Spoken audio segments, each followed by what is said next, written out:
nanti balasan tadi.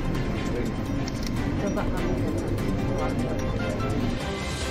Menteri Sosial Tri Risma hari ini geram kepada dua tersangka tindak pidana perdagangan orang atau TPPO saat meninjau kasus TPPO yang ditangani Kepolisian Resort Pandeglang, Banten pada Selasa.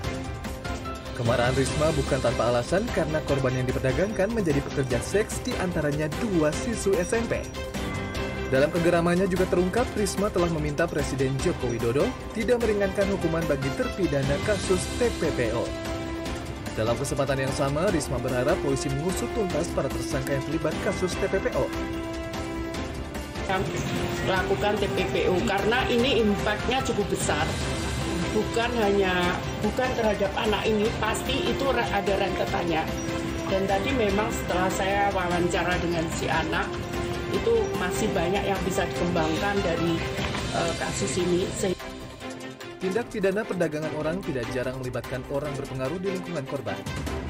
Di Magelang, Jawa Tengah, mantan lurah berinisial SDN ditangkap Satgas TPPO Polda Jawa Tengah karena menjadi anggota sindikat perdagangan orang internasional. Berdasarkan penyelidikan pada Mei 2023, tersangka telah mengirim 8 pekerja migran ke Malaysia secara ilegal dengan iming-iming gaji tinggi. Tersangka SDN bahkan sempat buron saat kasusnya diselidiki polisi.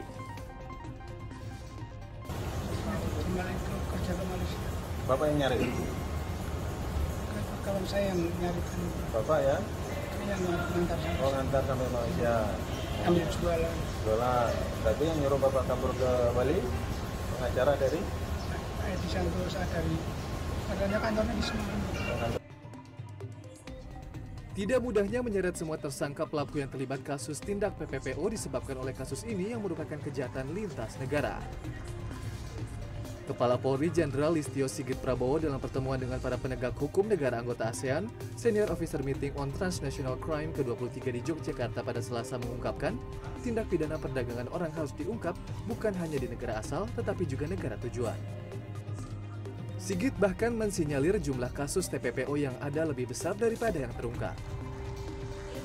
Harapan kita ini juga tentunya ke depan akan menekan jumlah tindak pidana TPPO dan akan memaksimalkan penangkapan para pelaku tindak pidana TPPO serta upaya kita untuk menyelamatkan saksi, menyelamatkan korban yang ada di luar negeri untuk bisa kita bawa kembali ke Indonesia. Organisasi Perburuhan Internasional atau ILO PBB menyebut pada 2022 50 juta orang di dunia menjadi korban perbudakan modern.